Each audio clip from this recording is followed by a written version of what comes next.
तो दोस्तों आज मैं एक्सप्लेन करने वाला हूँ इस साल की one of the biggest horror movie को, जिसका नाम है इविल डेड राइज, जो कि इस मूवी फ्रेंचाइजी के अंदर 5th इंस्टॉलमेंट है, जो कि एक री इमेजिनेशन है इविल डेड का ही। लेकिन अगर आप इस मूवी को अच्छे से समझना चाहते हैं तो आप इसका पहला पार्ट देख लीजिए, जिसका लिंक आपको नीचे डिस्क्रिप्शन में और कमेंट में मिल जाएगा। उम्मीद करता हूं कि आपको जरूर पसंद आने वाला है। इस मूवी की रेटिंग भी काफी हाई है, हालांकि वो फ्लक्चुएट हो रही है लेकिन वो हाई ही रहने वाली है क्योंकि मूवी बहुत ही बेहतरीन है। इस वीडियो के अंदर ढेर सारे स्पॉयलर्स होने वाले हैं, तो अगर आप इसको नहीं देखना चाहते, आप पहले थिएटर में मूवी को देखना चाहते हैं तो जरूर देख लो क्योंकि मूवी बहुत ही बढ़िया है।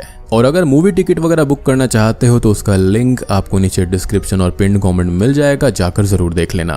तो चलिए अब बिना किसी देरी के चलते हैं सीधा वीडियो की तरफ।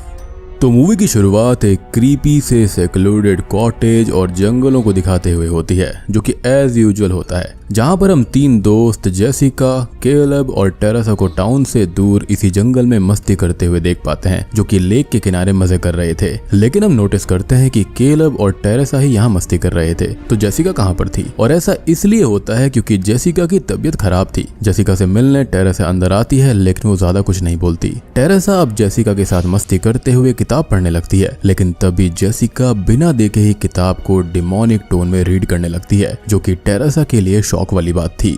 अब जेसिका अचानक से ही पजेस्ड हो जाती है और वॉमिटिंग करने लगती है और उसकी आंखों का रंग बदल जाता है। दिखने में ये किसी डिमोनिक पोजेशन जैसा ही था। अब पोजेशन के चलते वो टेरेसा का स्कैल्प ही उखाड़ देती है और फिर बाहर लेक के पास जाकर केलब का सर धड़ से अलग कर देती है। हम अब पजेस्ड हुई जेसिका को हवा में लेविटेट होते हुए देख पाते हैं और टेरेसा रोते हुए ये सब देख रही थी, जिसके साथ ही इविल डेड राइज मूवी की शुरुआत होती है। लेकिन अभी आपको ज्यादा कुछ समझ में नहीं आया होगा कि ये तीनों कौन थे, यहाँ पर पोजीशन कैसे हुआ, राइट? तो इस चीज को समझने के लिए हमें एक दिन पहले जाना होगा, जहाँ से इन सब की शुरुआत हुई थी। खैर अब लोकेशन होती है लॉस एंजलिस और हम एक पुराने अपार्टमेंट और बिल्डिंग को देखते हैं, जिसको जल्दी ही डिमोलिश किया जाने वाला था। एज बिल्डिंग काफी खस्ता हालत में थी, कभी भी टूट सकती थी। यहाँ पर हम एक लेडी टैटू आर्टिस्ट एली को देख पाते हैं, जो कि अपने 3 बच्चों के साथ में रहती है, जो कि है बेटा डैनी, उसकी बहन ब्रिजेट और सबसे छोटी बहन कैसी। एली यहाँ पर अपने हस्बैंड से पिछले 2 महीने से दूर रह रही है क्योंकि उनके बीच में बनती नहीं है। खैर उसी रात एली की सिस्टर बेथ उससे मिलने इसी स्पूकी अपार्टमेंट में आ जाती है, जहाँ पर बेथ खुद परेशान थी और वो एक कॉन्सर्ट सिंगर है और वो कॉन्सर्ट छोड़कर आई थी क्योंकि वो प्रेग्नेंट थी और ये बात उसको हजम नहीं हो रही थी। इनफैक्ट ये बात वो अपनी बहन या फिर किसी और को फिलहाल नहीं बताती है। बेथ अब सभी को गिफ्ट दे रही होती है और वो एली के हस्बैंड के लिए भी गिफ्ट लेकर आई थी, लेकिन तभी एक तनाव भरा माहौल छा जाता है और एली अपनी बहन से बात करने के लिए बच्चों को अपनी आंटी के लिए पिज्जा लाने भेज देती है। खैर जब बेथ को एली और उसके हस्बैंड के सेपरेशन के बारे में पता चलता है तो वो दुखी हो जाती है और अपनी बहन से कहती है कि उसको इस बारे में उसे इन्फॉर्म करना चाहिए था। लेकिन एली कहती है कि उसने उसे 2 बार कॉल्स किए, एक बार जब वो सेपरेट हुई और दूसरा जब वो इस अपार्टमेंट में आई थी, क्योंकि उसके पास में ज्यादा पैसे नहीं थे, जिसको सुनकर बेथ को बुरा लगता है और वो अपनी बहन से माफी मांगती है। खैर अब जब तीनों बच्चे पिज्जा और कोल्ड ड्रिंक्स लेकर आ रहे होते हैं तो अचानक से ही 5.1 रिक्टर स्केल पर भूकंप आ जाता है, जिससे कार पार्किंग एरिया के अंदर क्रैक्स आने लगते हैं। ऊपर एली और बेथ भी डर रहे थे और नीचे तीनों बच्चे डरकर बैठ जाते हैं, लेकिन कुछ ही देर में सब कुछ शांत हो जाता है। अब बात यहाँ पर इतनी सी नहीं थी। डैनी देखता है कि भूकंप आने की वजह से वहां पर पार्किंग के अंदर एक होल बन चुका है, जिसके अंदर जाया जा सकता था। वो खुराफाती तो था ही, तो वो नीचे चला जाता है, जहां पर उसे ढेर सारी किताबें मिलती हैं और कुछ विनाइल रिकॉर्ड्स मिलते हैं, पार्ट 1, पार्ट 2 और पार्ट 3। उसको एक फोटो भी मिलती है जिसके अंदर 3 प्रीस्ट होते हैं। साथ ही साथ उसको एक सील्ड कब्र मिलती है और आसपास ढेर सारे होली क्रॉसेस थे, जिससे साफ अंदाजा लगाया जा सकता था कि वो किसी ईविल को कंटेन कर रहे थे। बेसिकली एक वॉल्ट जैसा था। लेकिन डैनी उस कब्र में हुए छेद से एक चीज को बाहर निकाल लेता है और तभी वहां पर जीसस क्राइस्ट की मूर्ति नीचे गिरती है। यानी कि यहाँ पर जो कुछ भी था वो बहुत ही ताकतवर और ईविल था, तभी उसको यहाँ पर ऐसे कंटेन करके रखा गया है। अदरवाइज इतने क्रॉस और जीसस क्राइस्ट की मूर्ति होने का मतलब ही नहीं बनता। डैनी अब जैसे ही उस चीज से कपड़ा हटाता है तो ढेर सारे कीड़े उस चीज के ऊपर से उड़ जाते हैं और ये कुछ और नहीं बल्कि इविल डेड फ्रेंचाइजी की फेमस किताब है, जिसको यहाँ पर छुपा कर रखा गया था। लेकिन बेवकूफ डैनी विनाइल रिकॉर्ड्स और इस किताब को अपने साथ ले जाता है। अब ऊपर इनकी माँ एली इन सब के लिए परेशान हो रही थी। साथ ही साथ न्यूज के ऊपर खबर भी आ रही थी कि अर्थक्वेक ने इनकी बिल्डिंग के आसपास वाले इलाके को हिट किया है। एली अब उनके पड़ोस के लड़के गैब्रियल से उनके बच्चों को ढूंढने के लिए मदद मांगती है। एक बुजुर्ग मिस्टर फोंडा भी वहां पर होते हैं, जो कि बेथ से बात करता है क्योंकि वो वहां पर नहीं थी। लेकिन तभी एली के तीनों बच्चे लिफ्ट से ऊपर आ जाते हैं, जिससे वो रिलैक्स्ड हो जाती है। साथ ही साथ वो उनको डांटती भी है कि भूकंप आने पर लिफ्ट का इस्तेमाल नहीं करना चाहिए। और तभी डैनी उस किताब और विनाइल रिकॉर्ड्स को अंदर अपने रूम में ले जाता है। मीनवाइल एली लॉन्ड्री के काम से लिफ्ट में नीचे चली जाती है और बेथ कैसी को नहलाने लेकर जाती है, लेकिन डैनी को तो उस किताब और विनाइल रिकॉर्ड्स का भूत सवार हो गया था और वो उस किताब को ब्रिजेट के सामने खोलने की कोशिश करता है, लेकिन ये किताब कुछ नोकीले दांतों जैसी चीज से बंद थी, जैसे वो किताब ना हो किसी का मुंह हो। और तभी डैनी की उंगली उन नोकीले दांतों से कट जाती है और बस उसके खून के कुछ छींटे किताब के ऊपर गिरते हैं, जिसको शॉकिंगली ये किताब सोख लेती है और बस वो किताब खुल जाती है। अब इस किताब के अंदर अजीब अजीब से चित्र बने हुए थे, इनकैंटेशंस थी जो कि बहुत ही डरावने थे और किसी तरह से ब्रिजेट डैनी को किताब के पन्ने पलटने से रोकती है। लेकिन डैनी अब कहां सुनने वाला था। वो विनाइल रिकॉर्ड्स को एक एक करके सुनने लगता है, जहां पर पहले पार्ट के अंदर एक प्रीस्ट या फिर एक फादर जो होते हैं वो इस किताब के बारे में बताने लगते हैं कि ये किताब नटूरो डे मोंटो के 3 किताबों में से एक है या फिर 3 पार्ट में से एक है, जिसको बुक ऑफ द डेड बोलते हैं। और उन्होंने अपने साथियों के साथ मिलकर इसको ट्रांसलेट करने की कोशिश की है, जिससे वो पुराने जमाने के स्पेल्स और राज जान पाएंगे, या फिर ये कहें पुरानी सिविलाइजेशन के बारे में। और हम देख पाते हैं कि डैनी किताब और अगले विनाइल रिकॉर्ड को चलाने के लिए पागल हो रहा था। अब वो दूसरा विनाइल रिकॉर्ड चला देता है जिसके अंदर किताब की इनकैंटेशंस थी और फादर उसको रीड कर रहे थे। लेकिन तभी ये रिकॉर्ड डिमोनिक हो जाते हैं और डैनी इनको रोकने की बहुत कोशिश करता है, लेकिन वो नहीं रोकते और वो ना ही रिकॉर्ड को रोक पाता ना ही तोड़ पाता, जैसे डिमोनिक एंटिटी बाहर आने को बेताब हो रही थी। और बस एक डिमोनिक एंटिटी तभी एली को लिफ्ट में ही पोजेस कर लेती है, जो कि बहुत ही भयानक और दर्दनाक था। ये डिमोनिक एंटिटी उसके हाथ पैर वगैरह सब कुछ तोड़ देती है और उसको बहुत ही गंदी तरह से पीटती है।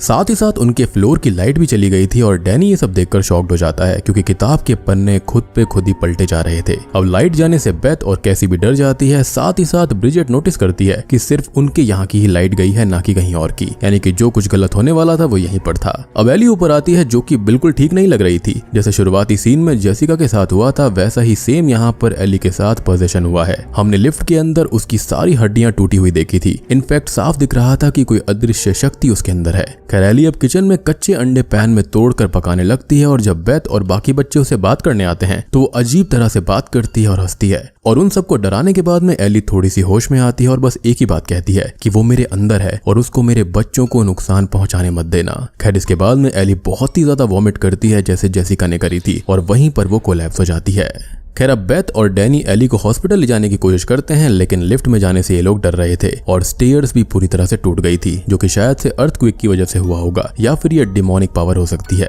खैर एली को अब रूम में लिटा दिया जाता है क्योंकि इनको लगता है कि वो मारी गई है। गैब्रियल अब एली की आईज को क्लोज करता है, लेकिन स्ट्रेंजली उसकी आंखें अपने आप खुल जाती हैं। वो फिर से उनको बंद करता है, लेकिन इस बार आईज क्लोज रहती हैं, तो सबको यही लगता है कि वो मारी गई है। गैब्रियल, बेथ और मिस्टर फोंडा अब यहाँ पर एली के लिए आखिरी प्रेयर्स करते हैं, जिसके बाद गैब्रियल और मिस्टर फोंडा बिल्डिंग से बाहर जाने का एक रास्ता तोड़ने लगते हैं। शायद से वो फायर एग्जिट होगी जो कि बंद पड़ी हुई थी। अब बेथ अपनी डेड सिस्टर के बगल में बैठकर उसको अपना दुख सुना रही होती है, लेकिन तभी एक फोन आता है जो कि एली का ही था, जिसके अंदर वो ये कह रही थी कि मैं जिंदा जल रही हूँ, मुझको बचाओ। और तभी फोन की स्क्रीन क्रैक हो जाती है और तभी अचानक से ही एली की आंख खुल जाती है और वो बैठ जाती है। अब बेथ उसको छूती है तो उसका शरीर जल रहा था और बस वो उसको बाथटब में डाल देती है, लेकिन तभी एली दीवार पे चढ़कर इतनी जोर से चिल्लाती है कि बेथ और बाकी सभी लोग बेहोश होने को हो जाते हैं। साथ ही साथ जो बाथटब का पानी होता है वो भी उबल रहा था। एली अब सारे फैमिली मेंबर्स पे एक एक करके हमला करने लगती है और एली टैटू नीडल को ऑन कर देती है और अपने खून को एज एन इंक यूज करती है और ब्रिजेट के राइट चीक पर चला देती है। वो उसको खत्म ही करने वाली थी, लेकिन किसी तरह से डैनी एली को मारकर दूर करता है, क्योंकि वो जानता था कि यहाँ पर कोई एंटिटी आ गई है।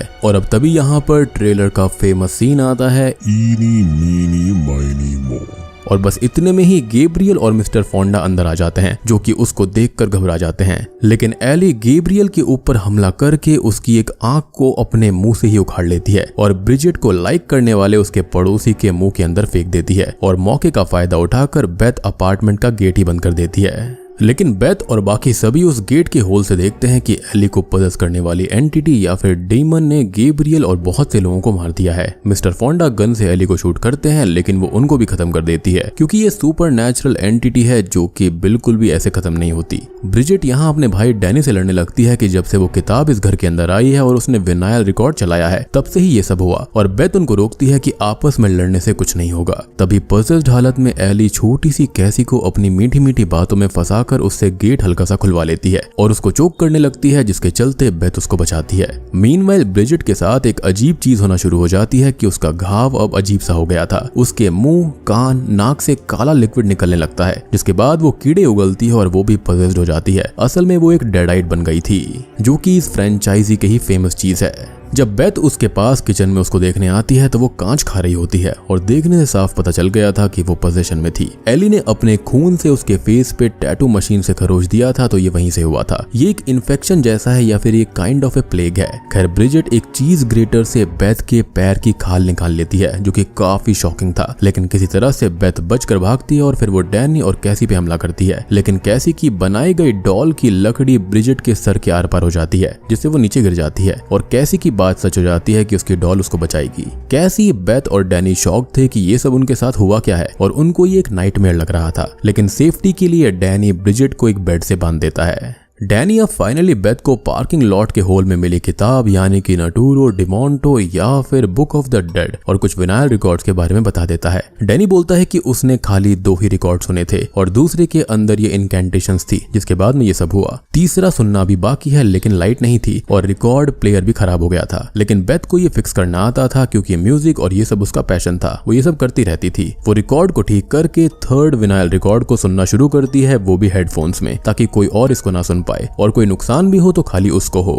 और ऐसी परफेक्ट आंटी या फिर मौसी सबको मिलनी चाहिए। साथ ही साथ ब्रिजिट उठ खड़ी होती है और एली भी डक्ट के रास्ते अपार्टमेंट के अंदर आने लगती है। यह डीमन या फिर एंटिटी बहुत ही स्मार्ट था। बेथ को अब पूरे केस का पता चलता है और दोस्तों अब यहाँ पर खुलते हैं इस मूवी और किताब के असली पत्ते। असल में ये किताब इन प्रीस्ट और फादर को मिली थी और वो उसको ट्रांसलेट करना चाहते थे, लेकिन उनको इस ब्लास्फेमी के लिए चर्च ने दूर कर दिया, क्योंकि ये एक डिमोनिक किताब थी और ये किताब इंसानी चमड़े से बनी थी और अंदर लिखा हुआ हर एक शब्द इंसानी खून से लिखा गया था, या फिर ये कहीं सैक्रिफाइस के चलते। इसके अंदर हेल के भयानक से भयानक डीमंस को बुलाने के इनकैंटेशंस लिखे हुए थे और भी बहुत सारी विधि थी। और ऐसी चीजों को ये प्रीस्ट जो थे वो समझना चाहते थे आम पब्लिक के लिए, लेकिन फादर बताते हैं कि ये उनकी जिंदगी की सबसे बड़ी गलती थी और चर्च बिल्कुल सही था। ये एंटिटी या फिर डीमन टेकर ऑफ सोल्स है और इसको खत्म नहीं किया जा सकता, इसको बस कैद या फिर इससे दूर भागा जा सकता है। और यही रीजन था कि फादर के खुद के मेंबर्स की जान तक चली गई थी और उन्होंने कैसे भी करके इसको उसी सीक्रेट वॉल्ट के अंदर कैद करके गॉड की सुरक्षा में रखा था,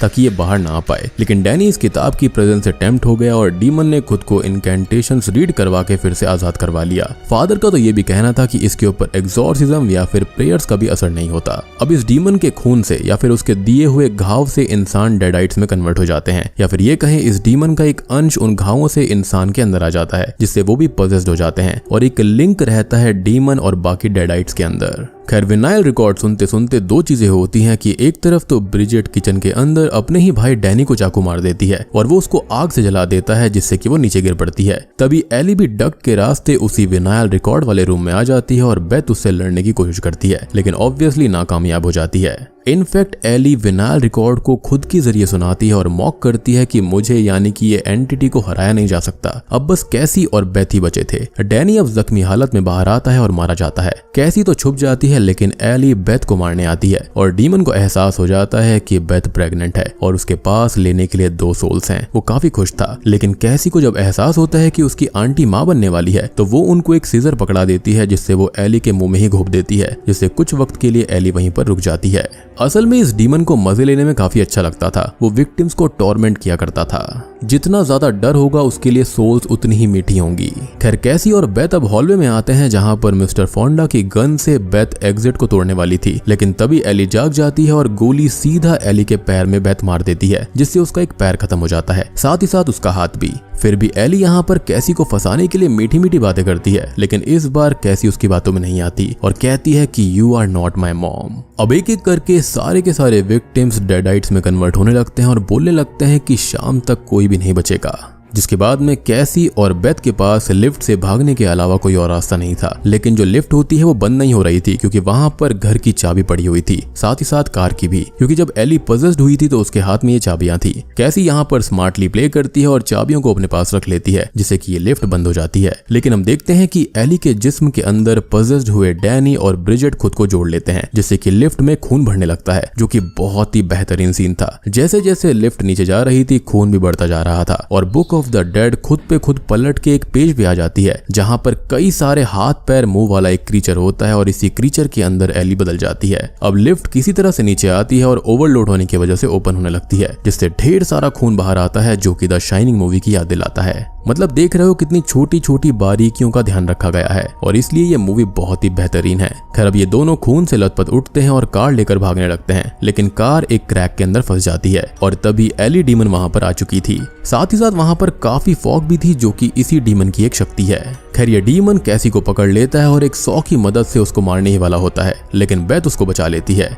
और ये जो सॉ है वो इस फ्रेंचाइजी का ही रेफरेंस है ओरिजिनल मूवी का। खैर अब तभी एली डीमन बेथ को ग्राइंडिंग मशीन में खत्म करने वाली होती है, लेकिन कैसी मशीन को रोक देती है और बेथ सॉ को इस डीमन की तरफ दे मारती है और कैसी को मशीन ऑन करने को कहती है, जिससे कि ये डीमन समेत एली, डैनी और ब्रिजेट खत्म हो जाते हैं। मतलब अपने ही हाथों से अपनी फैमिली को खत्म करना बहुत ही शॉकिंग था। जिसके बाद ये दोनों वहां से निकल जाते हैं, लेकिन ये डीमन खत्म नहीं हुआ था, ना ही वो किताब, खाली यहाँ पर उसका वेसल खत्म हुआ, ना कि ये डीमन। और इन दोनों को ऐसे जाना भी नहीं चाहिए था, लेकिन क्या करें, ऐसा नहीं करेंगे तो आगे के पार्ट्स कैसे बनेंगे। एनीवेज अब इतनी तबाही मचाने के बाद में हम अगले दिन का सीन देखते हैं जहां पे एक लड़की लिफ्ट से नीचे आती है और ये कोई और नहीं बल्कि मूवी की शुरुआत में दिखाई गई जेसिका थी। जी हाँ, और वो भी इसी बिल्डिंग में दूसरे फ्लोर पे रह रही थी, यानी कि शुरुआती वाला सीन प्रेजेंट टाइम का था। लेकिन उसने किसी की आवाज कैसे नहीं सुनी, हो सकता है कि शायद डीमन की शक्ति की वजह से ये सब आइसोलेट हो गया होगा। खैर अब पार्किंग लॉट में आकर वो टेरेसा को 15 मिनट में पिक करने को बोलती है और तभी जेसिका नोटिस करती है कि वहां पर खून ही खून है और वो डर के मारे पुलिस को कॉल करने ही वाली थी। लेकिन तभी टेकर ऑफ सोल्स यानी कि डीमन जेसिका को पजेस कर लेता है, क्योंकि वहां पर सिर्फ पजेस हुआ शरीर खत्म हुआ था, ना कि ये डीमन जो कि अभी भी आजाद घूम रहा था अपने नए वेसल की तलाश में, जो कि जेसिका बन जाती है। अब आपको स्टार्टिंग वाला सीन समझ में आया होगा कि जेसिका ये सब क्यों कर रही थी और यही तो इविल डेड राइज की शुरुआत थी।